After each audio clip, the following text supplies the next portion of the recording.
Hello, everyone. Welcome to today's show. And if you are joining for the first time, this is part of our industry series for which we meet every Tuesday at 2 p.m. Eastern. We review one vendor or the solution. And today we have one of the newest, hottest solution. It's called Attio. So we are going to have a lot of fun discussing that. Before we do that, we are going to start with everybody's intros. I am going to start with my quick intro. Sam Gupta, principal at Elevate IQ. Elevate IQ is the independent digital transformation consulting and advisory firm. On that note, Andy, do you want to go next? I would love to, Sam. And as always, I am so honored for you to invite me. Thank you so much. My name is Andy Pratico. I've been involved in ERP software for mostly small to mid-sized manufacturers all my life. I've worked all over North America, and I also teach people how to uncover the truth about ERP software before they buy. So again, thank you so much. Thank you so much, Andy, for being here. Always fun to do the show with you. Shrestha, do you want to go next? Yeah, thank you, Sam. Hi, everyone. My name is Shrestha Dash, and I'm part of the marketing team at Elevate IQ. And I'm super excited to be here today. Okay, amazing, guys. And if you're in the audience joining for the first time, we always like to create that three-way conversation. So if you guys have any sort of experiences with this technology, again, it's brand new. There are a lot of different tools in the market that are following similar trend. So it's going to be very interesting. Right now, it's very hard to comment about the potential of the technology, but it's going to get very interesting. So a couple of terms, and Andy, Shrestha, I know you guys have done many different CRM solutions we have captured or covered so far, on this show. So this is very interesting because one of the problems, and I don't know whether you guys recall or not, that we had noticed with the large majority of the CRMs.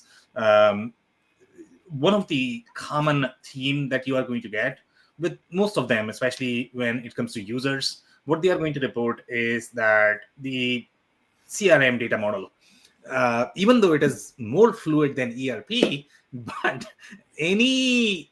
what is that called, Andy? The off-the-shelf solution that you are going to buy is going to be fairly rigid in general. And even with CRM, which literally has maybe 5-6 business objects, it might have 10 in some cases. Maybe for Salesforce it's a little bit more, yeah, but for the most part, I mean, that's the extent of CRM for the most part. And even with CRM, a lot of companies feel that it's very boxed, it's very rigid in general to be able to accommodate their workflows. And honestly speaking, we have seen this ourselves in our implementations. Even with CRM, I mean, we see a lot of failures with CRM as well, and a lot more than ERP. Can you believe this? In general, the ERPs are slightly more customizable. They don't have as many constraints as your CRM category is going to have. And overall, the workflows that you have in the CRM category, they tend to be ad hoc depending upon the industries. So that is one of the challenges that we always run into, and that's exactly what Attio is trying to solve. So there are 2 or 3 different themes that are appearing in the market at this point of time. One is, one of the core problem of the CRM market was always that, okay, if salespeople don't enter data and they don't like to enter data and they knows about it, it's very hard to get them to enter data. And this has been the challenge all the time. And because of that, you don't get the insights, you don't get the analytics that you're looking for, and make decisions from that. So this was the core challenge. So now one of the themes that I was talking about is auto enrichment, as well as the auto data entry, that you don't have to enter any sort of data from the CRM perspective. It should do the data entry as much as possible without touching anything. So that is one theme, which is called auto enrichment. And there are many software, in the market at this point of time. They are sort of trying to exploit this trend. The second trend is flexible data model. And flexible data model, and Andy, Shrestha, I don't know whether you guys remember this or not, but we have seen flexible data model and I don't think we have reviewed Notion so far, but ClickUp is one product that is slightly more flexible, overall from the data model perspective. Obviously, the whole idea of Monday.com, Airtable, as well as Smartsheet, the reason why they are so hot is because they call this as more of the schemaless database, schemaless model. And obviously, there is collaboration piece as well. So those two themes in general sort of go together. But that is the reason why they are so hard, because they provide the same fluidity that you are going to get with these spreadsheets. But then these spreadsheets are going to be a lot more connected. You can get whatever data you want, but overall, transactionally, they are not going to be as connected. So you don't have as much rigidity that you are going to get with your CRM and ERP-like tools. So now this particular tool is taking this to the next level. So obviously, you had a lot of problems from the Airtable perspective, Smartsheet perspective, but still, what users and customers, what they had to face is it did not have the real connectivity. From the CRM perspective, the CRM processes was not necessarily built up as part of the tool. So now this is going to be not only your fluidity of the data model, plus you are going to get all of the CRM processes built in the tool, plus you have the auto enrichment as well. So those 2 or 3 themes is what driving this category. And there are many solutions out there, and I don't know how much they are going to disrupt the CRM market, but there is a real potential here. And the reason why these categories are so prominent at this point of time, again, it's because of the graph and object databases. And these are new database categories that did not exist. I don't know the exact date of What did you call that, Sam? the graph or object databases. Graph and object databases. Okay. Yeah. So this is the new sort of database. So Andy, I'll give you a little background there. I guess it might be helpful. So overall, traditionally speaking, if you look at any sort of transactional systems or ERP-like systems, they all used SQL-centric databases because the data was sort of the structured data, right? And then you had NoSQL databases. NoSQL databases were designed for analytics sort of workloads, not necessarily transactional, because they were not as good for the transactional use cases. They were also good for social media-like use cases, because if you are going to lose one message or one transaction, it's not a big deal on social media, but that does not work, let's say, your financial use cases or any of the CRM transactional use cases as well. That's why even the CRM system, the large majority of them, the ones that were designed for these downstream scenarios, they all used some sort of SQL technology.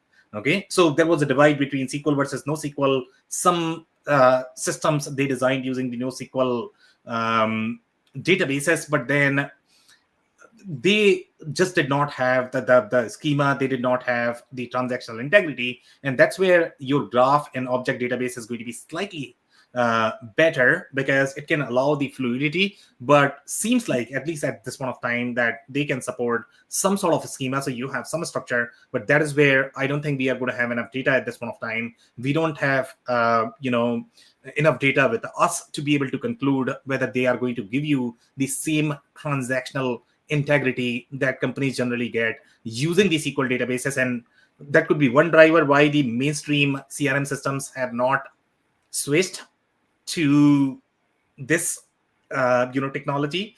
But the other reason also could be that since they need to be backward compatible, it's harder for them compared to the newer vendors.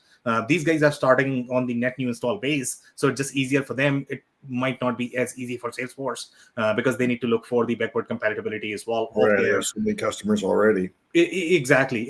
But it's promising, but we are not going to have enough data to be able to conclude whether they are going to provide the same transactional integrity that companies generally get using the SQL databases. That's just comment. Again, we'll be touching a lot more as we progress through the show. 1 second. So, okay. So we have just one comment here. Okay, perfect. So some of the competing technologies that we have, and I don't think we have reviewed Folk. And Folk is another CRM, which is slightly more on a simple category. And again, these guys are trying to sort of mimic the success of CRM, such as that's not CRM. Notion, that's more of the project management tool, but sometimes that is used as a CRM as well. ClickUp is primarily a project management tool, but they claim that they are CRM as well.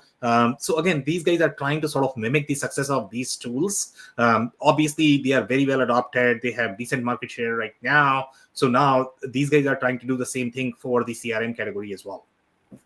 Overall, from the fluid data model perspective, there's no question that Smartsheet, Airtable, Monday.com, they are very successful. We have seen their use cases in a lot more transactional use cases than just project management in CRM. We have seen them used for example, product information management, PIM category as well, which is very interesting, right? That they are somehow able to do that. But again, those use cases, those workloads are not necessarily as transactional as your CRM-centric use cases.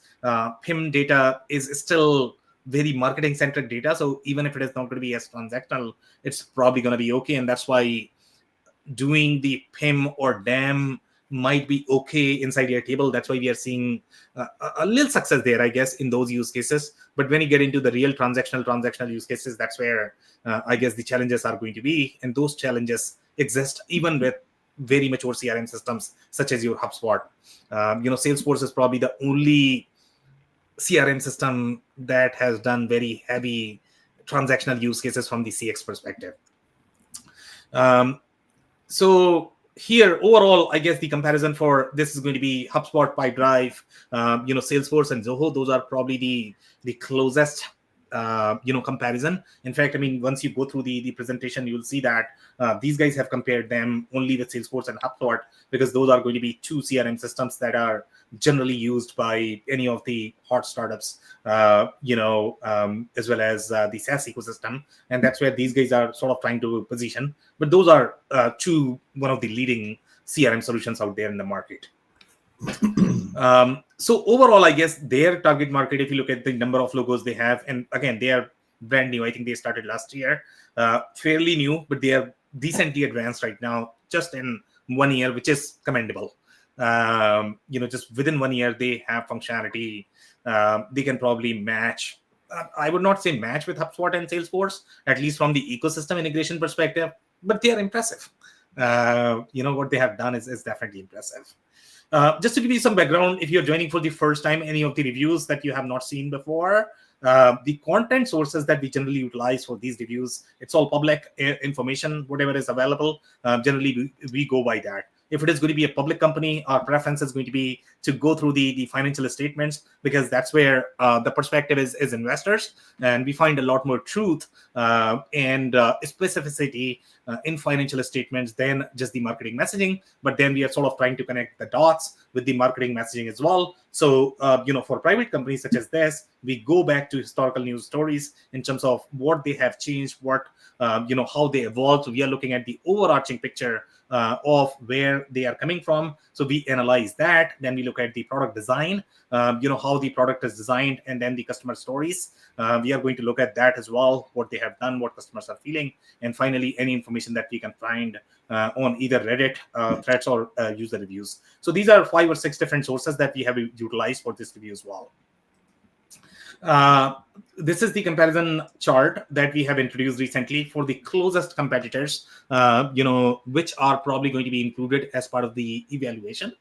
Just to give you a bird eye view, let's say if you're evaluating Attio, most likely the next best comparison for this is probably going to be Folk.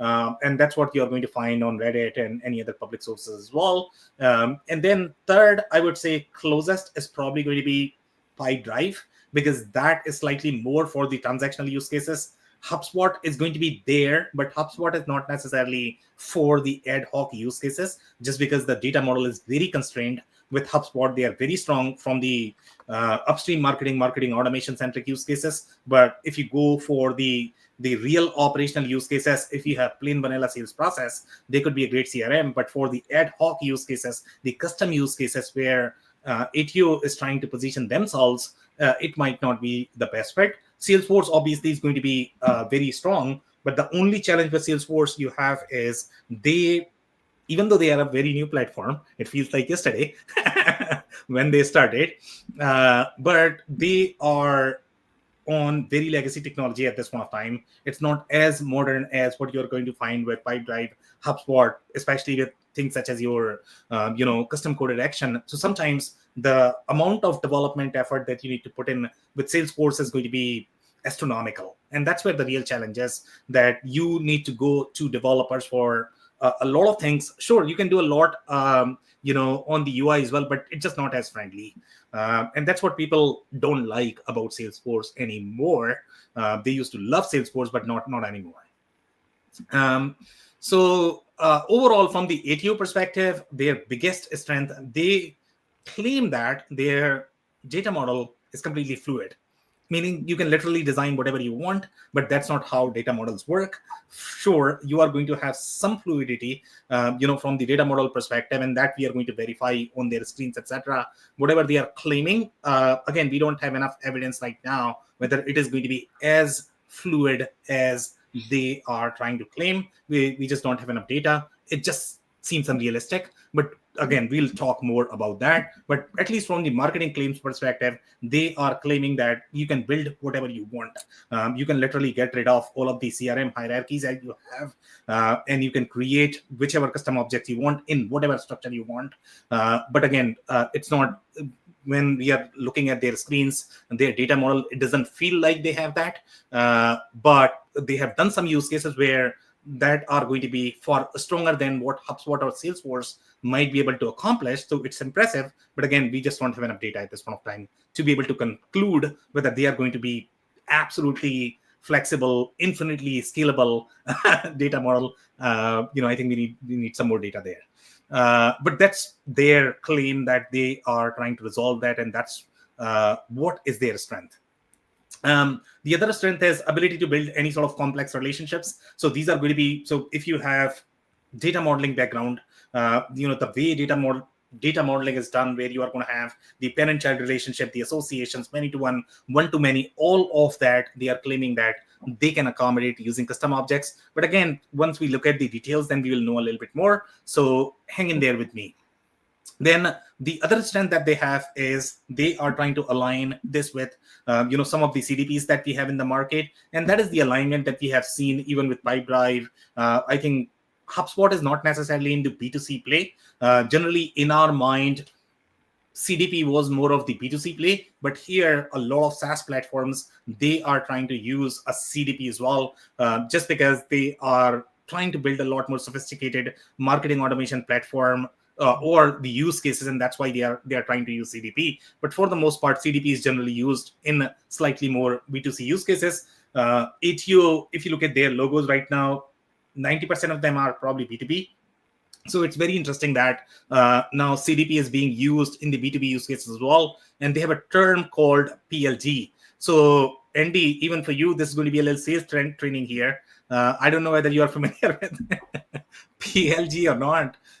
So PLG, no, yeah. Never heard of it. So in the SaaS community, they are using a term called product-led growth.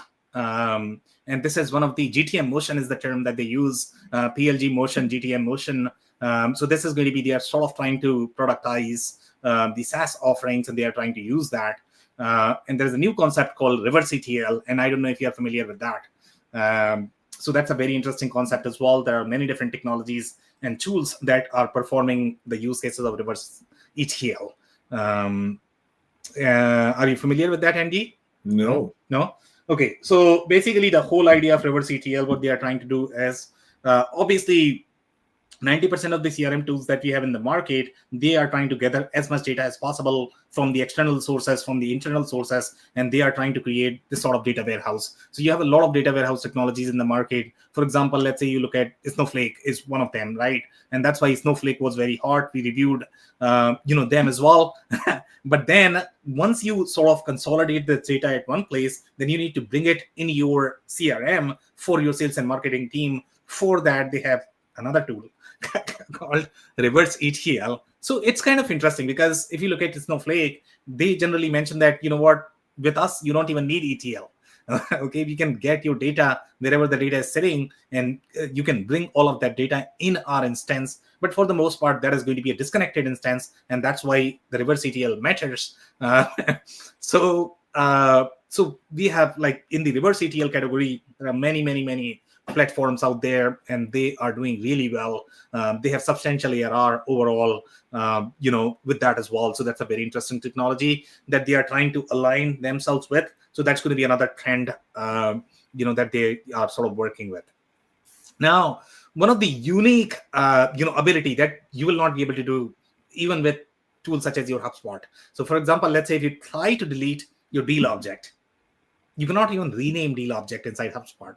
It's that limiting. Okay, at least as of today. Maybe they are going to change tomorrow, but their data model is very constraining, meaning you cannot do that. Okay, Salesforce, we are not sure whether you can rename the standard object or delete the standard object, and that's where the real power is. So here, let's say for some industries, you go to not-for-profit, you don't necessarily have deals. Okay, you don't have everything boilerplate that you are going to see with deals, and sometimes the life cycle as well as the structure could be so different that you just cannot utilize the sales boilerplate that is going to be applicable for other industries. And that's why what you need to do is you need to probably create an object from scratch. For those use cases, you need to build that. So that's where deleting the deal object becomes critical, and that's what these guys are able to do. But in their case as well, they are not able to delete either the contact object or company object. Sometimes you are going to have scenarios for that as well. So then they are going to argue, okay, why do we need to use CRM, I guess?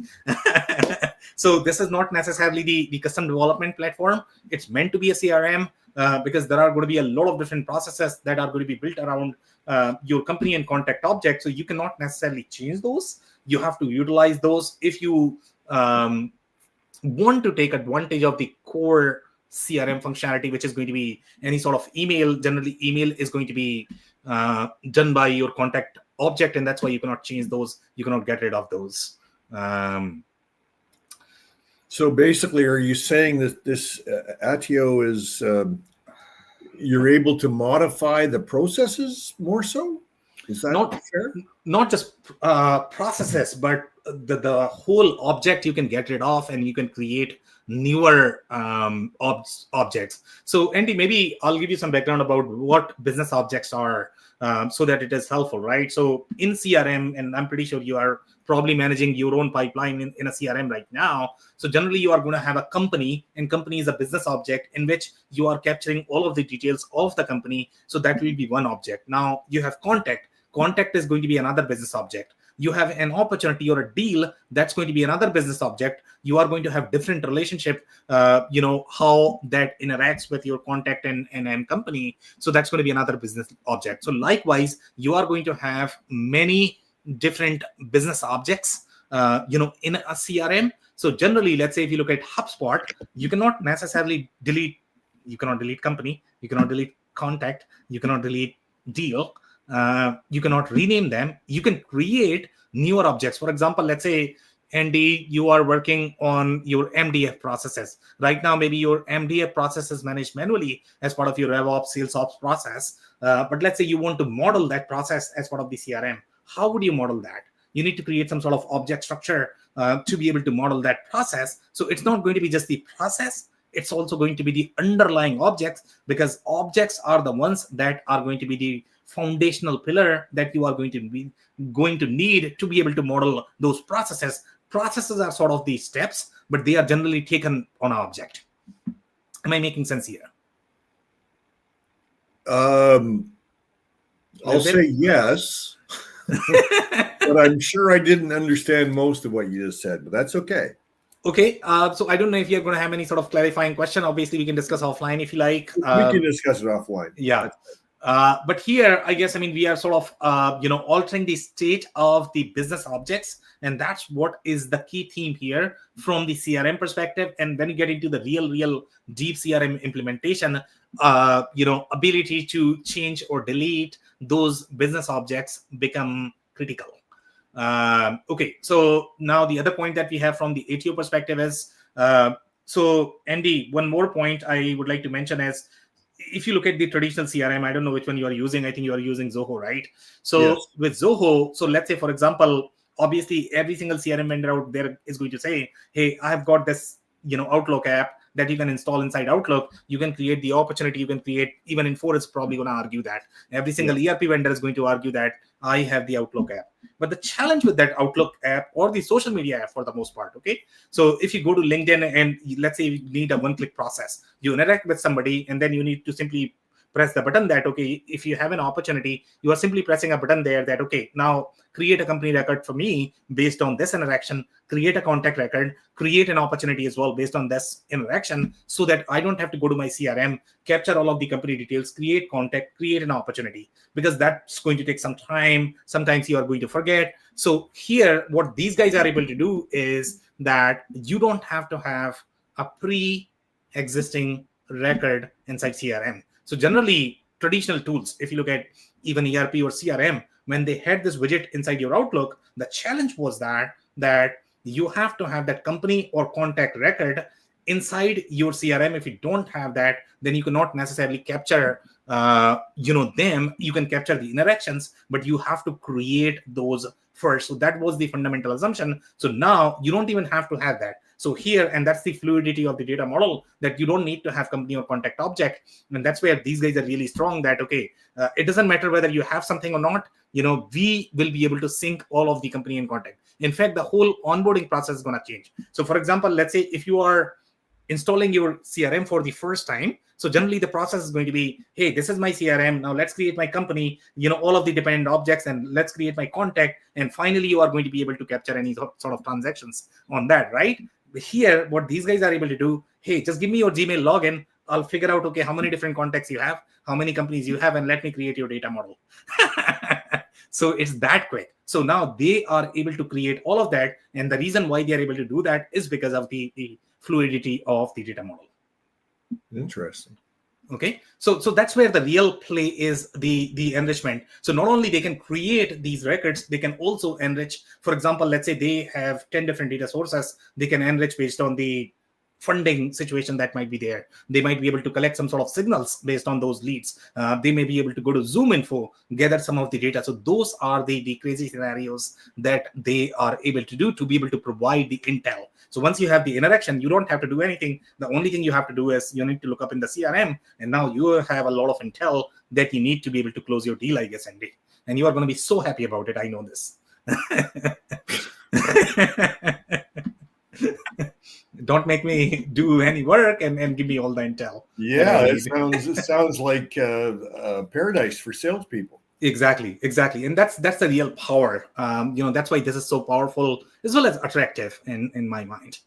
Now, some of the cons. Okay, so obviously right now the integration and ecosystem that is limited. They are barely starting. Obviously, it is one of the hottest company, so it's going to grow. Just like Salesforce, HubSpot. But again, they are very new, brand new, very small right now. And they are not going to have as many integrations that you are going to find with the larger ecosystems, and that's the real drawback that you have. The data model might not be as flexible as claimed, so I think we'll discuss that. Again, don't quote us on that. Because it hasn't been out long enough? Is that why you're saying that? We're waiting for this proof is in the pudding? We just don't know at this point of time. So either the flexibility is not going to be there, or there are going to be data integrity challenges. So one of that. So again, it's very new, so we don't have the real intel from the users who have kind of implemented that. That's where I guess we just cannot comment on that. But once we learn, once we use the system, then we would know a little bit more how that is happening and how true the claims are. But if their claims are true, whatever they are quoting, that means it's really powerful. It's pretty impressive. But it's like any new software, right? I mean, you have to wait to really uncover what the truth is about any new system, is speaking to their customers and knowing how their real experiences have been, not just the marketing fluff. Exactly. And marketing copy version, it's very hard to trust. Even for consultants, it's very, very, very, very hard to confirm, what is going to work and what are going to be implications. And that's the state that we have right now, that, okay, whatever they are claiming sounds very powerful and amazing, but again, we don't know enough to be able to comment on that. So I'll keep going here, Andy. So one of the things that you are going to notice, the relationships that are sort of highlighted in their screenshots are only going to be association relationships, and those relationships are available with HubSpot as well. Again, those are not enough. Salesforce is going to have some more relationships in general, but even in our experience, even Salesforce is very limiting from the data model perspective. When you get into the real transactional use cases, and in some industries, the CRM use cases are going to be as thick as your ERP use cases. Again, you are still touching on just the customer-centric, use cases. Even then, those objects become very thick. The kind of processes they are going to need becomes very thick as well. So it's very tricky even with Salesforce, but Salesforce is the only platform, and maybe Microsoft, that has been able to accomplish, all of those complex use cases. But then you also have some of the legacy ones, for example, Oracle, SAP, they have CRM platforms as well. They are just not as well adopted. So here, again, we have the asterisk on the data integrity aspect, just because we don't know enough at this point of time. That's why we are not it's brand new. It's hard to comment. We'll find out, I guess, one of these days. Well, it better have data integrity, but who knows, right? But I think what we need to worry about is the layers related to that, data integrity. Sometimes even for users, it's very hard to know what they are missing out, especially in 90% of the users that they are going to have are fairly newer startups. So they just don't know what they don't know, I guess. So that's where, again, we need more data. So let's spend some time, maybe come back after 4 years and we'll review again. Yeah. But right now we just don't have enough data. Okay, so overall ideal fit right now is probably going to be for startups. That's where they are proven, early stage companies. If they are looking for a flexible CRM, then this could be a great fit. Now, the second best comparison is going to be Folk, which is very similar, but it's going to have its own set of problems, right? So Folk is going to be easier to set up and use. You have scenarios such as ability to add context directly from LinkedIn. I don't know if Attio has that functionality or not, but they should be able to do it. That should be very easy for them to be able to accomplish. They are able to do enrichment from social media as well. Again, very similar use cases as what Attio is able to do. And then you are going to have fluid records. For example, let's say if you want to capture partners. So sometimes, Andy, companies do need to capture, for example, partners in the CRM. You might argue that why we need to capture there, and then you are probably going to have overlap with the vendors in the ERP. If you also have ERP in your architecture, the partners or vendors are going to reside, let's say, in your CAT PLM, depending upon which industry we are talking about here. But partners do need to be captured sometimes. Inside CRM, their use case might be limited depending upon how they are collaborating in the deal. Sometimes these partners are going to be front facing as well. They could be similar to customers. So there are layers to that, but they need to be captured, and that's where I guess capturing these becomes very difficult in HubSpot, Salesforce, etc. And that's where the fluidity is going to be. So Folk, Attio, they are probably going to be in very similar category as the fluid CRM systems. Again, their challenges are very similar as well, just like Attio, limited functionality. They are slightly more developed, I would say, advanced. The number of logos they have are slightly more. Attio is newer than Folk, so obviously they are not going to have as many logos. How long has Folk been out before? We don't have the clear age right now. I don't think we have reviewed Folk so far. Okay. So I would not be able to comment on that. But yeah, Folk is relatively newer as well. Yeah. But again, it's not as proven as the other leading ones, Pipedrive, HubSpot. Obviously, they have substantial market share. Mobile capabilities are going to be limited with Folk. In general, the reporting is going to be limited with Folk as well. And again, the target market is very similar, for them too. It's going to be early stage companies, etc. Now, the next best comparison is probably going to be HubSpot. Most companies are probably going to be looking at that as well. So one of the advantages of HubSpot in comparison to your Attio and Folk is that HubSpot does allow custom object compared to some of the smaller CRM systems that you are going to look for.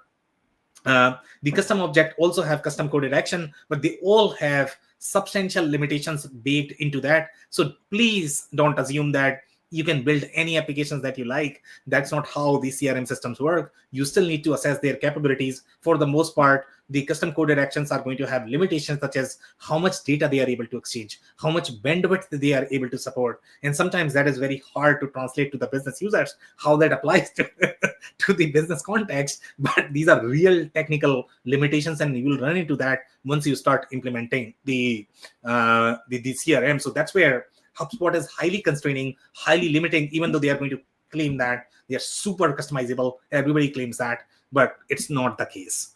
What does APIs more capable than UI mean?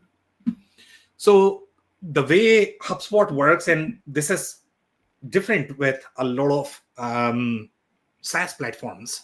So generally, the whole idea of API, Andy, is going to be that is sort of the machine interface. Okay, it is basically exposing the same capability that you are going to have, from the UI perspective for the business users, for the users. So generally, let's say if you look at 90% of the ERPs, okay, their API is going to be behind. Okay, right. API is sort of the afterthought. First they are going to design UI. So let's say if you have 2,000 different requirements or use cases that are exposed through UI, API sometimes may expose 100, sometimes they might expose maybe 1,000, depending upon the ecosystem, depending upon how they are designed. Sometimes they are probably going to run parallel, for the newer platform, and that's where cloud native development might be slightly different. So if you look at any of the newer platform, they are going to expose first on API, and then they are going to, expose that through UI. So here with HubSpot, their capabilities are more exposed through API than through their UI. API is the main channel for them, and that's why they are able to support a lot more complex integrations. So sometimes what companies do is they sort of bypass the UI, create a custom app, fire the API, save the data, and that is going to be available through UI. So a lot of HubSpot use cases are implemented using that, but that is sort of the hack. It's not the native capabilities that is supported by HubSpot. So HubSpot ecosystem in general is very creative in that aspect. The only reason why they are able to do that is because their APIs are far more capable than UI. Andy, I don't know if that helps. It does. Thank you very much. Of course. HubSpot, another advantage with HubSpot is going to be that they have native CMS as well. So 90% of the CRM systems, they are probably not going to have native CMS. And CMS is going to be your content management systems. If it is going to be content-driven website, probably it's going to be hosted on WordPress. But then you have some of the advanced CMS systems out there as well. HubSpot has its own native CMS. So there's going to be added benefit. For example, let's say if you're looking for any sort of use cases from the website integration perspective, when you have to capture the integration, take action again, you have to model all of these workflows from the customer journey perspective. It's much easier to do inside HubSpot. If you try to do the same thing inside your Salesforce, it becomes much harder just because they don't have those. Isn't the foundation of every CRM a CMS system? No. No, eh? No, CMS was a completely different system, completely different category. Back in the days, CMS was never bundled as part of sort of CRM, to be completely honest. But then some systems have started doing that. HubSpot is one of them, because for them, the whole traceability from the website was one of the most important aspect. And that's why HubSpot is so hot. Because if you try to achieve the same thing using Salesforce, it's a nightmare. In most cases, if you care for your website traceable use cases, when you have to go crazy in those scenarios in terms of what you are doing with the user interaction. And one of the foundation assumption that the majority of the HubSpot implementation have is they are trying to model the whole sales process using these automated marketing automation workflows. That's the claim that HubSpot is making, and they are really strong there. So that's the beauty, and the only reason why they are able to do that is because of the native CMS. Again, once you get into the layers, there are limitations there as well. Their forms are substantially limited, so accomplishing those scenarios are going to be equally challenging even with HubSpot as well. But at least you have some advantage that it is hosted in the same CRM system, as opposed to different. So with HubSpot, I think one of the major problems that you are going to get is going to be the data model. It's just not there. It's not a real CRM. It was supposed to be more of the marketing automation system. You can do plain vanilla sales processes, but that's the max that you can do in HubSpot. If you are going to be off from that, that's where HubSpot really struggles, even though it is a very cool technology. But if you try to overstretch its limits, it struggles a lot. And we have seen a lot of failures ourselves with HubSpot. Yeah. And again, they will claim that they have parent-child relationship. No real parent-child relationship. Even with Attio, it's not there. At least based on what we could see, from their screens. But in the real world scenarios, you are probably going to require that. They are, not fit for ad hoc workflows. Again, prescriptive, great. Ad hoc, no. From the HubSpot perspective, this is going to be primarily for B2B, B2C scenarios. It's probably not good. Pipedrive, again, primarily for the B2B centric companies, I would say. It does have some B2C flavor, but B2B is their main bread and butter. They have CPQ plus the data-driven workflows plus the document-driven workflows. So a lot of things are unique inside Pipedrive compared to these other platforms. And then custom objects in workflows are not going to be as rich as HubSpot. Pipedrive is going to support some. In the smaller systems, you can't even find that. So it's going to support some, but again, it's not going to be as rich as HubSpot. And we are already not confident on HubSpot itself. So think about how limiting they are going to be with your Pipedrive. Again, very similar challenges with Pipedrive as well. That it's very rigid data model. These are very traditional CRM systems. So you are not going to get the benefits that you are looking at from Attio or folks of the world. So that's Pipedrive. Salesforce, again, this is the most advanced CRM systems that we have in the market, for those enterprise transaction use cases from the customer experience perspective, from the customer perspective. You might be able to do a lot more, but even Salesforce data model struggles, even though they have designed literally ERP systems on Salesforce. but you will need to find a lot of workarounds even with Salesforce. So that's the overarching picture, I guess, in comparison to Attio. So I'll keep moving here unless you guys have any other comments, questions there. So overall, I guess, going back to the historical stories. So here, this is their round in 2021. They had done seed for 7.7 million, and some comments here. So they are saying, quickly configure tools to their exact needs. Notion, Airtable, Webflow, Zapier started this way when they are trying to follow the same layer. We are bringing in to the largest business software category, which is CRM. With Attio, we are completely changing how people think of CRM with two fundamental shifts from the traditional paradigm.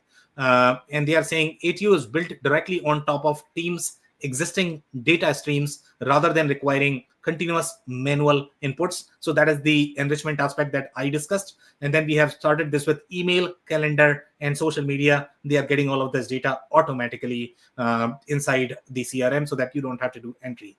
Direct data integration means that teams have access to more high quality data that's always up to date.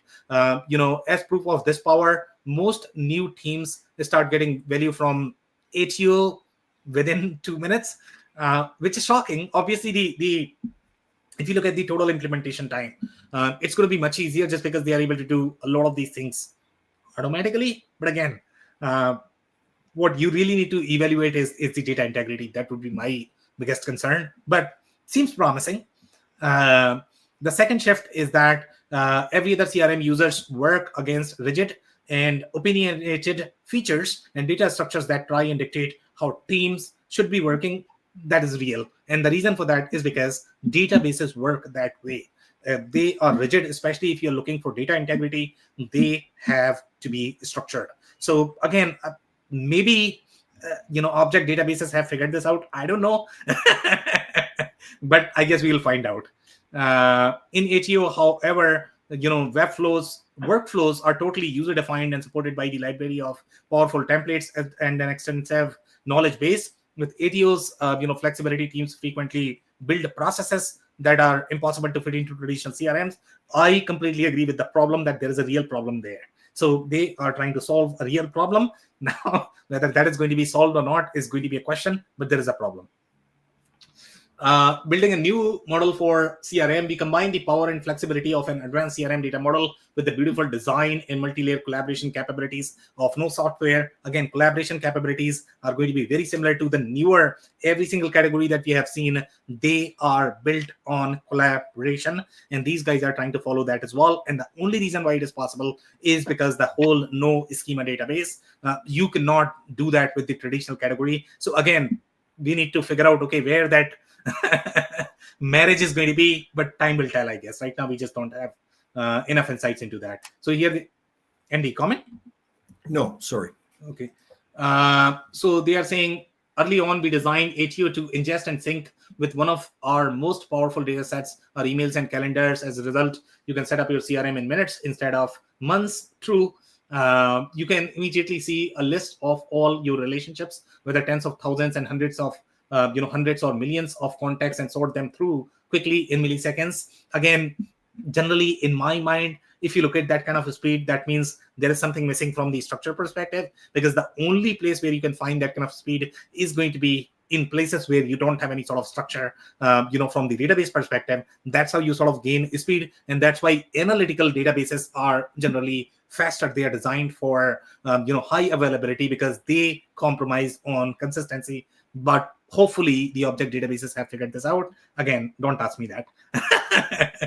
From there, we added novel features like automatic detailed profiles, communication intelligence. We have built a super flexible data architecture that can accommodate a wide array of go-to-market strategies and use cases, which is true. Build out data layer, one data layer called Particle. So they are calling it Particle. Allows us to provide new and innovative features and capabilities in CRM. With Particle, users can already filter, sort, build workflows on millions of customer records in milliseconds. We plan on expanding our data layer to enable customers to create even more complex and unique processes tailored to their specific business model. Again, the claim is promising. I don't know how successful that is going to be. I'll keep going here. Short on time right now. So 2023, now they are appreciating Salesforce. The only CRM they have appreciated is Salesforce, and they are talking the right things about Salesforce, which is mind-blowing, wonderful. Okay, that's how you should start. You should appreciate your competitors. So good job there, Attio. Here they are saying your product as a CRM, it's a requirement to have company object, which is right. These objects are used to track a business entity. So they are trying to describe all of the relationship and objects, the way they are going to work in Salesforce. Business entity and will often contain information such as the website, name, location of the business. Then people are the contacts. They are saying it's almost always the case that you want to also track your relationship with the individuals at the company. Generally, they are called contacts, not people, because people could be slightly misleading, I would say. That get into a little bit of HR category, but sure, you can call people if you like. This object can track contact information such as your email addresses, phone numbers, or social media handles alongside other useful data such as their roles, etc. Now, accounts is going to be another slightly more financial entity inside CRM. So here they are saying larger companies will have several different teams that you may work with independently. This often presents a hiccup to the carefully planned world of companies and people. So a fudge factor is introduced that is called an account. That's not true. Okay, account has a real hierarchy. You need that to be able to relate those data sets. Otherwise, it's going to be really loose data. Even within Salesforce, it's a nightmare if you are going to capture everything as a lead. So I don't agree with this statement right here, but sure, you might call them out on the accounts, but account is a real need. In fact, you need far more complex hierarchy when you get into the real business scenarios. This concept rarely maps to the way your team thinks about the concept. It represents as every business is a little different. Yes, they are different, and that's why you need the custom objects. You need the modeling, of the objects. So I agree with the problem. Array of examples ranging from hiring team to business unit. Hiring team.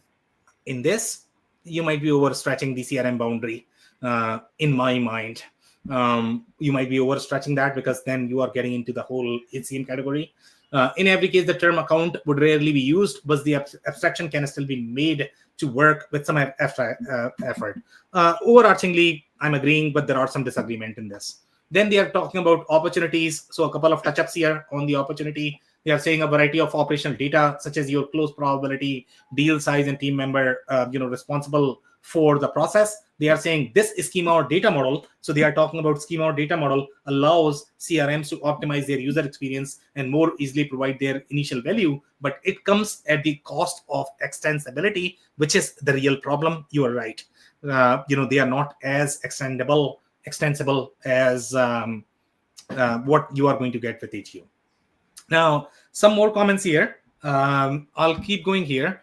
So this is again the Salesforce story, I guess. So they are saying this data model often works quite well to start with, but fairly quickly you will always find yourself translating the way you think about your process into the setup your CRM of choice proposes. Eventually, a situation will arise where no matter how hard you try, you simply cannot fit what you want to achieve into the narrow world defined by these standard objects. Yes, you are right. This is the real problem with 90% of the CRMs. When you are going to implement it, if you don't know what your to-be state is going to be, you are sort of stuck there. And once you are stuck, and then it's only going to feel over bloated. So there's a real problem there.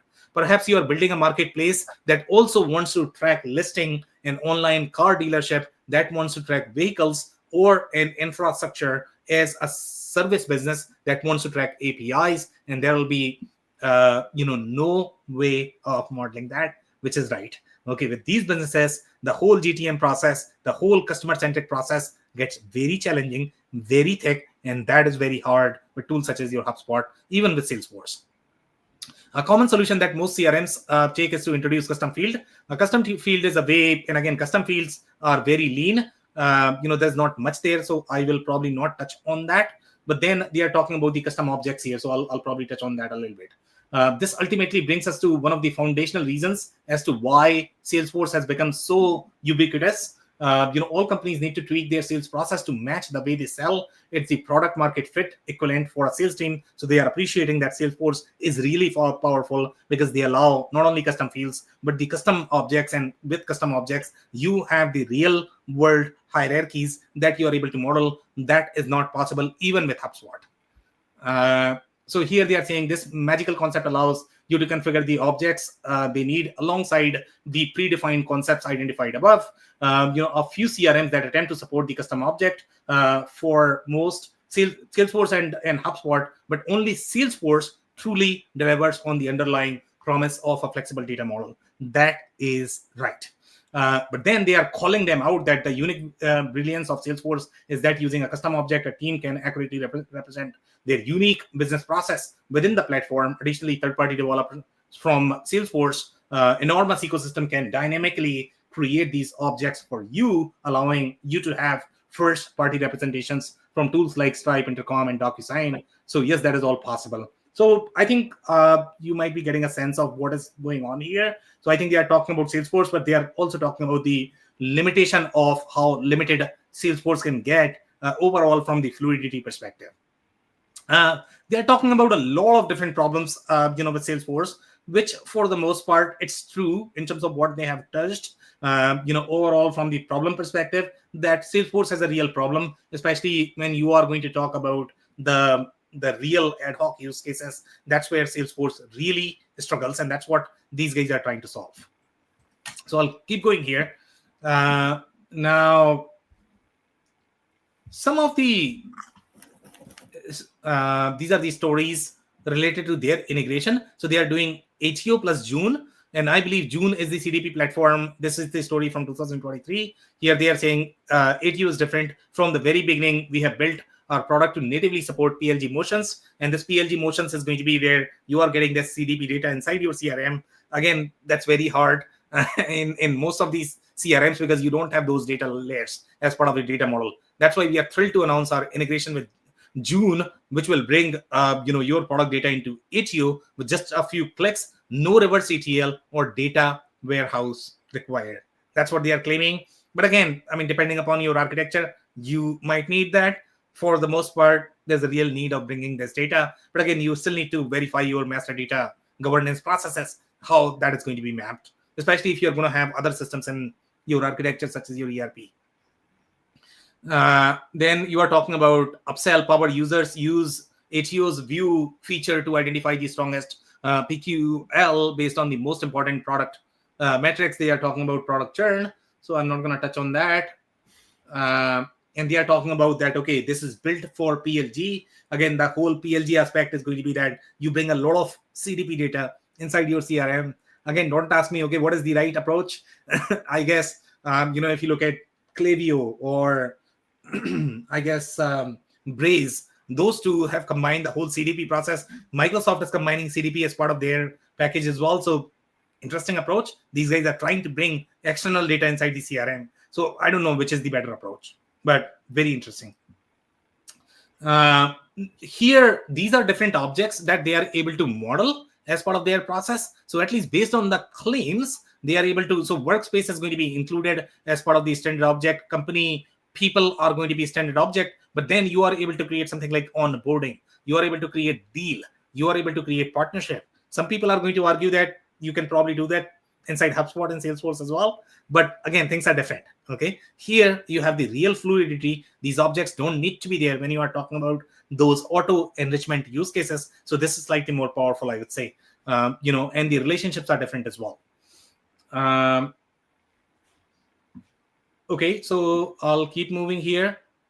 Now, the way they have demonstrated this, they are showing you the real ER diagram from the data model perspective. But again, I don't think this is the real ER, the way their capabilities are modeled, because the only relationship that they are able to support is the association. Association relationship is there with HubSpot as well. But then HubSpot struggles when you are going to get into the real complex use cases and relationships. HubSpot struggles a lot just with that, and these guys have that as well. I think I have a slide for that. But here they are able to model a lot. They are able to model buyer, seller. They are able to model, some of the transactions. Deal is common, so that's not very unique. I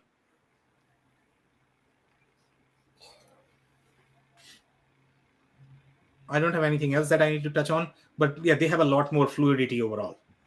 Now, here they are talking about, this is the many-to-many relationship between your deal and person. You have one-to-many relationship between your company and deal.